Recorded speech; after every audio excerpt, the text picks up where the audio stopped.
WADR, promoting dialogue. It's midday in Dakar, Senegal, 1 o'clock in Abuja, Nigeria. Good afternoon and thanks for staying tuned to West Africa broadcast on 94.9 FM and around the world. We are live on wadr.org. Welcome to Newslink. Here are the top stories. Police in Ghana intensifies crackdown on election violence threats, offers bounty and arrests journalists for misinformation. Press House in Mali condemns decision by the High Authority for Communication hack to revoke broadcast license of private television channel Joliba TV News. Nous avons décidé vraiment de continuer. We are determined to continue advocating for the hack, to take measures that are proportional to the offense committed. A shutdown has significant consequences, and we plan to deploy a team to meet with the hack on Monday. And Niger accuses AU of aid mismanagement leading to ambassador's recall. Authority in Liberia raises alarm over increased gender-based violence, SGBV. They are traumatized, and because of being traumatized, you find out that they are indeed perpetrators of violence. The report we received from the Ministry of Health, the 31st of October, we have 194 cases of GBV reported. Please stay tuned for details of these stories and more. You are listening to West Africa Democracy Radio, broadcasting from Dakar, Senegal. Many thanks for joining our broadcast and welcome to our listeners in the Gambia, Ghana, and Liberia. Let's begin in Ghana. As with just 14 days to the crucial 2024 general elections, the police service is intensifying efforts to maintain law and order. In two separate but related developments, the police have issued a 20,000 Ghana cedis, equivalent to $1,266 reward for information relating or leading to the arrest of individuals threatening election violence in Obuasi in the Ashanti region of Ghana, while also detaining a Kumasi-based journalist for allegedly spreading misinformation that could disrupt the electoral process. WADR's Nadidi Tete reports. The Ghana Police Service is on high alert following the circulation of a viral video in which a group of men issued threats aimed at disrupting the December 7 polls. The suspect, identified as Fuseni Yahuza, Bernard Ahedo, Simon Bassett, and Musa Yakubu alias Ija Musa have been declared wanted since November 15, 2020. The police, describing their actions as a breach of public peace under Section 207 of the Criminal Offences Act 1960, Act 29, are offering a 20,000 Ghana cedis, an equivalent of $1,266 reward for credible information leading to the arrest. This announcement comes amid heightened tensions as the video has sparked public concern over potential electoral disruptions. Authorities have reassured citizens that all efforts are being made to track down the suspect and urged anyone with relevant information to come forward. In a related development, the police have arrested Kumasi-based radio and TV presenter Oheneba Nana Esiedu for allegedly spreading false information about the upcoming elections. The arrest was made after a video of Esiedu recorded on Kumasi-based Wuntimi FM in the Ashanti region went viral on social media. In the footage, the presenter is heard advising voters to cast ballots for presidential candidates on separate days, a claim described by the police as false and likely to disturb public peace. According to a statement issued on Saturday, November 23, 2024, Asiedu is currently in custody and assisting with investigations. The police have issued a stern warning to media practitioners and the public about the dangers of spreading unverified information, emphasizing the critical role of responsible communication in safeguarding peace during the election period. For WADR, Nadidi Tete, Accra. Let's head to Mali, where former Prime Minister Shogo Maiga recently met with members of his political party, the MPR Patriotic Movement for Renewal, and the M5, the movement that nominated him to become Prime Minister shortly after the military came to power. Regarding his political future, Shogo Maiga has remained silent, continuing to meet with the political supporters. Echi Atiso has the details. The meeting with his political allies follows his dismissal from the Prime Minister's office. Former Prime Minister Shogel Kokala Maiga described it as an important encounter following his removal from office. He views his departure as the end of his mission as Prime Minister. Shogel Maiga has urged his supporters from the M5 the movement that proposed him to the military government in 2021, as well as members of his party, the MPR, to remain available and committed to Mali's future. C'est le comité stratégique du M5 qui m'a choisi. It was the M5 Strategic Committee that chose me to propose to our partners to become Prime Minister. Today, at the end of my mission, I thought of going to thank everyone and urge you to remain available for Mali because the Prime Minister's office has already been replaced. Indeed, we have been replaced. That is the rule of life. All Mali is eternal. De la vie, seul le Mali est éternel. For now, the former Prime Minister is avoiding speaking about his political future, but is aiming to stay close to his supporters. After being dismissed last week, he wants to keep a low profile. Will he return to the political stage with personal ambitions? Will Shugel Maiga, who has become more critical of the military transition, a factor in his dismissal, has so far chosen to play it safe. Echiatiso with details of Alpha Abubakar's report.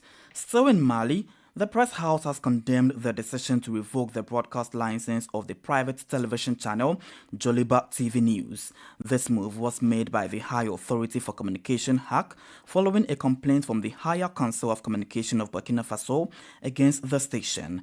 The press house of Mali has recently or strongly criticized the HAC's decision, arguing that it infringes on media pluralism and freedom of expression. In response, the press house has formed an ad hoc committee to engage with the HAC and urge the body to reconsider its stance. Here, as a statement from Banjugu Dante, the president of the press house of Mali, on the issue. Nous avons décidé vraiment de continuer. We are determined to continue advocating for the HAC to take measures that are proportional to the offense committed. A shutdown has significant consequences, and we plan to deploy a team to meet with the HAC on Monday to urge them to reconsider their decision. The closure of Joliba TV and the withdrawal of its license carry serious implications. We will continue to engage with the stakeholders in our society, one founded on action and wisdom to help safeguard jobs and prevent the collapse of a media organization. We also call on the HAC to avoid taking extreme measures and to prioritize preserving the dignity of the press. However, if the HAC fails to listen to these appeals or the collective efforts of the press community urging them to reverse this extreme decision, the press house may be forced to take further action. They could include broadcasting the incriminated content widely across Malian media outlets, including radio and television. Critique des médias maliens à radio et télévision. Banjungu Dante is the president of the press house of Mali. More stories coming up on West Africa Democracy Radio. Newslink continues. Meanwhile, the press house of Mali reaffirms a commitment to defending the press freedom and freedom of expression in the country, particularly in light of what it calls extreme measures against media professionals and press organizations. Let's cross over to Cote d'Ivoire, where Charles Blego, the president of the Pan-African Congress for Justice and Equality of People, was celebrated this past weekend in Ganoa, his hometown in the central western of Cote d'Ivoire. The event, called the Festival of Dignity and Hope, marked 2 years since his return to Cote d'Ivoire after being acquitted by the International Criminal Court (ICC). In his speech, Blegude urged the people to foster social cohesion and hinted of his political ambitions, stating that he will soon lead Cote d'Ivoire. Augustin Kole has the details in this report. Crowd gathered at Laurent Gbagbo's square in Ganoa. Blegude called on Ivorians to prioritize unity as the country prepares for the upcoming elections. The first thing is to work on social cohesion, which we must strengthen. The second thing, and this is the most difficult after coming out of crisis, is to be courageous. Very courageous to look at and accept straight in the eyes our mistakes from yesterday, so that what killed us yesterday does not repeat itself today. The third thing is to work towards the unity of the sons and daughters of the faith of Cote d'Ivoire. On its political future, Blegude appealed to President Alassane Ouattara to introduce an amnesty law. He argued this will restore eligibility for opposition figures like Laurent Gbagbo, Guillaume Soro, and himself, helping the nation to turn a page on its troubled past. I have once again called on the head of state of Côte d'Ivoire, Mr. President, grant us amnesty so that we can finally turn the sad page of our history. Let's organize inclusive elections that foster competition. We are Ivorians who believe we are capable of leading Côte d'Ivoire, and those Ivorians who are inclusive in the struggle and in the work will lift us up. Our political ambitions and our political parties are not above the lives of Ivorians. I am the last in the country. Some have laced. Look at me carefully today. Sooner or later, I will lead this country. Blegu Day returned to Côte d'Ivoire in November 2022 after spending several years in detention at The Hague. Following his acquittal, he has expressed hopes of returning in the October 2025 presidential election. That Augustin Cole voice in the report filed in by WADR's Abidjan correspondent Aben Ade.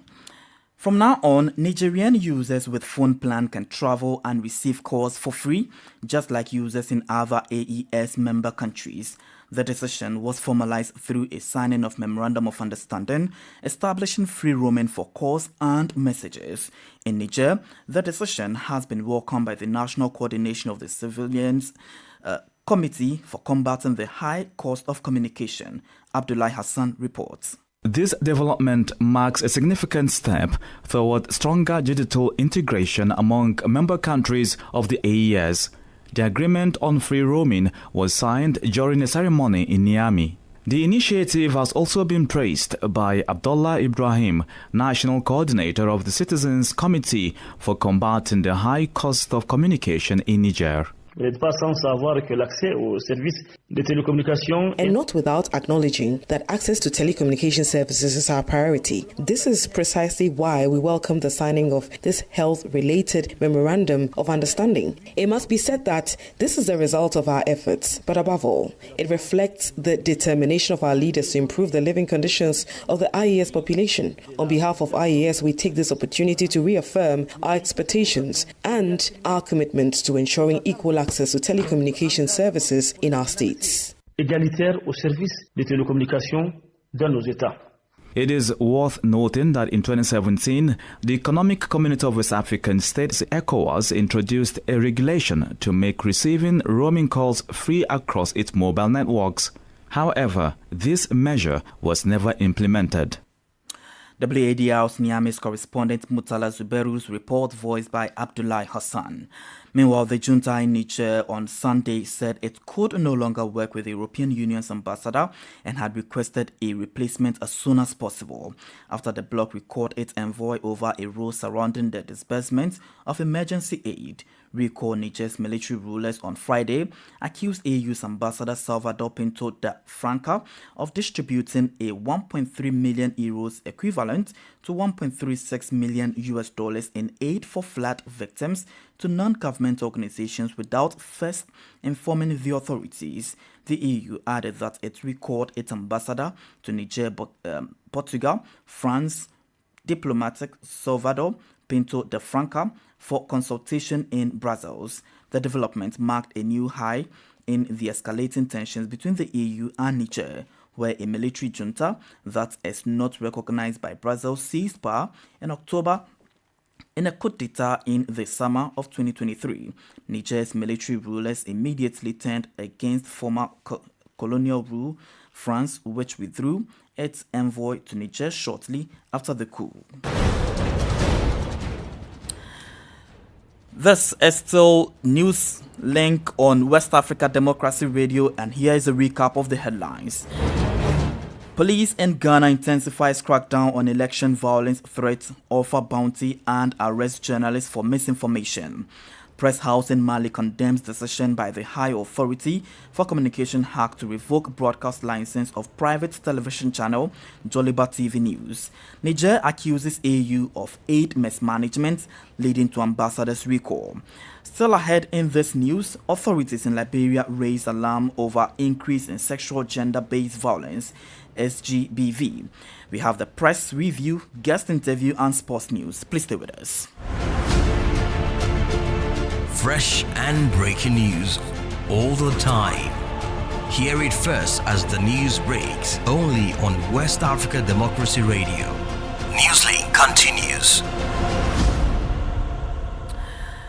Liberia's Ministry of Gender, Children and Social Protection has highlighted the alarming increase in sexual gender-based violence (SGBV) against women and children in Liberia as it launches the 16 Days of Activism Against Gender-Based Violence. The key international initiative running from November 25 to December 10 calls for an end in violence against women and girls. Grace Joshua in Monrovia reports.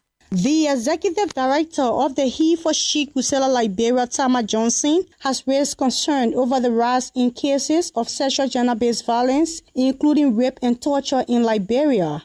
He urged civil society organizations, human rights advocates, and the Ministry of Justice to involve more in main efforts to change harmful social behaviors.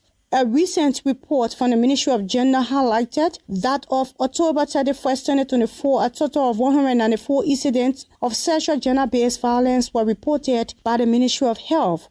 Of these, 119 were cases of rape with victims ages 0 to 17 years. Monserrate County accounted for 154 of these cases. We flag the issue that if males should become a positive role models in order to impact society, we need to address the issue of gender-based violence from the context of male mental health. We said that the government of Liberia needs to prioritize the issue of health, especially for male, because men are traumatized, and because of being traumatized, you find out that they are indeed perpetrators of violence. The report we received from the Ministry of Health on the 31st of October, we have 194 cases of GBV reported. Mr. Johnson from the He for She Crusader commented on the state of many of these perpetrators, noting that many are mentally disturbed and are in need of serious mental health support to help them transform into positive role model for society. He called for urgent reflections and action, pointing out that many of these perpetrators are men who were involved in Liberia's civil war and required significant transformation. He emphasized that for Liberia to reduce incident of violence by 2030, the government must move beyond rhetoric to concrete action in order to achieve gender equality. For West Africa Democracy Radio, I'm Grace Joshua in Monrovia. This is the newspaper review. Stay abreast and find out what the top stories are in your country. This is the newspaper review. The newspaper review. Let's turn to Nigeria for the newspaper review as Usman Umar brings us the update. Welcome to the press review segment. We begin the day with the New Telegraph newspaper. Tinubu, Buhari, Jonathan, others accidental leaders. This is according to Archbishop Matthew Kuka.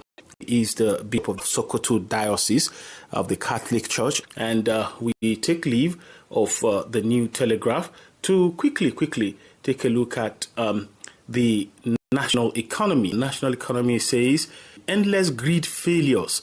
Stakeholders push for decentralized grid system. We take leave of that quickly to take a look at the next paper for the day, which is Daily Independent. Experts warn of business in Nigeria collecting payment in dollars, with riders task federal government to prevent dollar-dominating country's economy. Another rider worried foreign airlines violating BASA arrangements. Before we take leave, let's take a look at Nigerian News Direct, which is leading with this story. Tax reform bills benefit exceed northern groups' concerns. This is, of course, coming from Jibrin Barrow, the deputy president of Nigerian Senate. But very quickly, a paper that highlights that more, of course, is the Punch newspaper, but it's leading with this story. Reps may clash over Tinubu's $2.2 billion fresh loan on Tuesday, that is tomorrow. Loan is an extra burden on government. Nigerians' Minority Caucus is warning. They feel that the loan is an extra burden on the government, and of course, it's also a burden on Nigerians. We will approve loan and ensure it is not diverted. Deputy spokesman of the House is speaking there. And this is the much we have for you on the segment of the press review as I hand you back to the studios. And that's Usman Umar with the press review. Time for the guest interview. While issues of misinformation and disinformation remain a global threat to democratic stability and peace, the Ghana Police Service has opted to offer a 20,000 Ghana cedis equivalent to $1,266 reward for information leading to the arrest of 3 individuals threatening election violence in Obuasi in the Ashanti region of Ghana. This announcement comes amid heightened tension as the video has sparked public concerns over potential electoral disruption. Meanwhile, the police have also detained a Kumasi-based journalist for allegedly spreading misinformation, advising voters to cast their ballot for presidential elections on separate days. This, the police say, could disrupt the electoral process and public peace. Our guest this afternoon, David Wadr, Executive Director of Care for Free and Fair Elections Ghana. He shares with us the alarming dangers of misinformation to democracy as well as proposed solutions to cabinet. The issue of misinformation and disinformation in every democracy is a threat to that democracy. And similarly, it is also a threat to Ghana's democracy. And that's how come a lot of people take these things very serious. It requires that the authorities are very ready for such things, that when they come, they will have a rebutter or put out the right information to do away with that misinformation and disinformation. It must not be toyed with at all, because it can throw our democracy overboard. We have worked so hard to safeguard this democracy we have, and we are still working so hard to consolidate this democracy. How do we, as citizens, contribute to the reduction, or as professionals, journalists, contribute to reduction of misinformation in the country, particularly as it heads towards an election year? We can prevent these things or stop them. I mean the misinformation and disinformation by ensuring that there is proper and adequate information. When there are timely information, adequate information, it will be difficult for people to want to misinform the general public. For example, the issue that came up in Kumasi recently, that the police arrested the journalist. If the Electoral Commission has done its work well and ensure that the education that the Constitution makes as part of its statutory responsibility goes down, whatever the guy said will not be admitted by the general public. So if information is timely and adequate, even though people may want to go on that tangent, but it may not gain popularity because people have heard from the horse's own mouth, the source, which is the Electoral Commission. That's one way we can fight it. We must also strengthen public participation and inclusivity. We must include the public in all the things that we do. The police service, what you do, let people know. You must have conversation or communication with the general public, timely conversation with the general public. I mean, from time to time, so that the general public knows what you are doing. Same with the Electoral Commission. But in the case that there are gaps in the information that needs to come to the general public, then there is that miscommunication or misinformation that will come from other people. The Ghana Police Service seems to be offering a bounty that will lead to the arrest of some persons who are circulating some actions that they deem as destructive to the country's elections. We want to find out that how could the bounty offered by the Ghana Police Service, could it rather reduce the rate at which disinformation and misinformation occur? Well, it helps because the police needs the cooperation of the general public and the support of the general public. The police alone cannot do this work. That is why I have said that the police must ensure that they are always closer to the people. And that's David Wadr, Executive Director for Care for Free and Fair Elections Ghana, in that particular interview. Well, it's time for sports with Sankoli Janko.